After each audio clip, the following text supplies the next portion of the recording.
Hi. അപ്പോൾ മഴയൊക്കെ അല്ലേ, നമുക്ക് ചൂട് ബജ്ജി കഴിച്ചാലോ? അപ്പം അച്ഛൻ പുറത്ത് പോയിട്ട് വന്നപ്പം നല്ല ഏത്തക്ക ബജ്ജി, അതായത് ബജ്ജി മേടിച്ചുകൊണ്ട് വന്നേ. അപ്പോൾ ചമ്മന്തി ഞാൻ വീട്ടിലുണ്ടാക്കുക കേട്ടോ.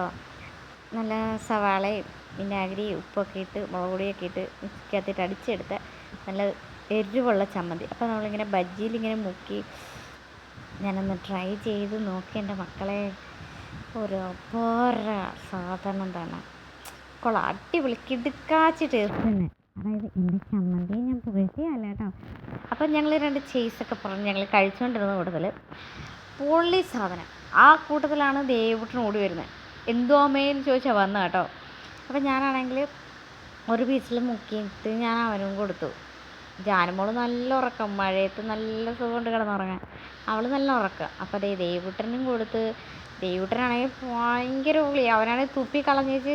നല്ല എരിവുണ്ട് കേട്ടോ, നല്ല മുളക് പൊടിയുടെ ആ എരിവും ആ ഉള്ളിയുടെ ആ ഗ്യാസും ഒക്കെ ഉണ്ടായിരുന്നു. അവൻ പെട്ടെന്ന് തുപ്പി കളഞ്ഞ് കൊള്ളാം പൊളിയാന്നൊക്കെ ആൾ പറഞ്ഞു. പക്ഷെ പോയി തുപ്പി കളഞ്ഞിട്ട് അമ്മയെ വെള്ളം തായോ എന്ന് പറഞ്ഞിട്ട് ഓടി വന്നു കേട്ടോ. എന്തായാലും സംഭവം കൊള്ളാം കേട്ടോ. നല്ല കിടുക്കാച്ചി, നല്ല ചട്നി, നല്ല ചൂട് കാബജിയുടെയൊക്കെ കൂടെ പോലെ മുക്കി മുക്കി മുക്കി അങ്ങോട്ട് തിന്നണം. ആ എൻ്റെ ക്യാമറമാനാണെങ്കിൽ പുറകിലിരുന്നുണ്ട് തിന്നിട്ട് പറഞ്ഞാൽ സൂപ്പറാ ചേച്ചി. ക്യാമറമാനാണെന്ന് പറയാം, ലച്ച് കേട്ടോ ക്യാമറമാൻ. ആൾ ബാക്കിലിരുന്നല്ല അടിപൊളിയായിട്ട് ഓരോ സൈഡിൽ കൂടെ കൈ ഇങ്ങനെ എത്തിക്കൊണ്ടുവന്ന് പിന്നെ ചട്നി ഇങ്ങനെ മുക്കി മുക്കി മുക്കി തിന്നുകൊണ്ടിരിക്കുക കേട്ടോ. അതാണ് മിണ്ടായിരിക്കുന്നത്. അപ്പോൾ എന്തായാലും എനിക്ക് ഇഷ്ടപ്പെട്ടു കേട്ടോ. നിങ്ങളെന്തായാലും വീട്ടിൽ ട്രൈ ചെയ്ത് നോക്കണേ.